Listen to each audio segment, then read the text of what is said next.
ମୁଁ ଯେତେବେଳେ ସ୍କୁଲରେ ପେନ୍ରେ ଲେଖିବା ଆରମ୍ଭ କଲି ମୁଁ ଅନେକ ଥର ଭୁଲ କଲି ଆଉ ସେ ଭୁଲକୁ ହଟେଇବାକୁ ଯାଇ ଏକ ଚକ୍ ଖଡ଼ି ବ୍ୟବହାର କଲି। କିନ୍ତୁ ପୁଣି ଥରେ ସେ ଭୁଲଗୁଡ଼ିକ ଦେଖାଗଲା। ଯେତେବେଳେ ମୁଁ ପାଣିରେ ସଫା କଲି ସେତେବେଳେ କାଗଜଟି ଚିରିଗଲା ଆଉ ଗୋଟିଏ କଣା ମଧ୍ୟ ହୋଇଗଲା।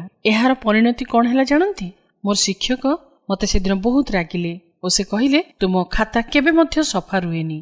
ପରେ ମୁଁ ଯେତେବେଳେ ପେନ୍ସିଲ ରବର ବ୍ୟବହାର କଲି ସେତେବେଳେ ପେପର ଚିରିଗଲା। ତାପରେ ଇଙ୍କ ରବର ବ୍ୟବହାର କଲି କିନ୍ତୁ ସେଇଟା ବି କଳା ଦାଗ ହୋଇଯାଇଥିଲା। ମୋର ସବୁ ପ୍ରୟାସ କିନ୍ତୁ ମୋ ଭୁଲକୁ ସଂଶୋଧନ କରିପାରି ନଥିଲା। ଶିକ୍ଷକ କହିଲେ ଯଦି କିଛି ଭୁଲକୁ ଆମେ ହଟେଇବାକୁ ଯାଇ କାଗଜ ଅପରିଷ୍କାର କରିଦେଉ ତାହେଲେ ସେଟା ଅନ୍ୟମାନଙ୍କୁ ଅଧିକ ଦେଖାଯିବ। ହଁ ପ୍ରିୟ ବନ୍ଧୁ, ଏଇ କାହାଣୀ ଆମକୁ ଏଇ ଶିକ୍ଷା ଦିଏ ଯେ ଆମେ ଭୁଲ କରି ତାକୁ ଢାଙ୍କିବାକୁ ଚେଷ୍ଟା କରିଥାଉ, କିନ୍ତୁ ଆମେ ଯେତେ ଢାଙ୍କିଲେ ମଧ୍ୟ ଆମ ଭୁଲକୁ ଆମେ ଘୋଡ଼େଇ ଦେଇପାରିବାନି କି ପରିଷ୍କାର କରିପାରିବା ନାହିଁ।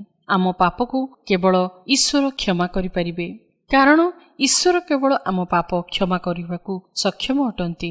ଆମ ପାପ କ୍ଷମାକାରୀ ଈଶ୍ୱର ବାଇବଲରେ ଏଇ କଥା କହନ୍ତି, ତୁମମାନଙ୍କର ପାପ ସବୁ ସିନ୍ଦୁର ବର୍ଣ୍ଣ ପରି ହେଲେ ହେଁ ହିମ ପରି ଶୁକ୍ଳ ବର୍ଣ୍ଣ ହେବ, ସେଇ ସବୁ ଲୋହିତ ବର୍ଣ୍ଣ ପରି ରଙ୍ଗ ହେଲେ ହେଁ ମେସଲୋମ ପରି ହେବ।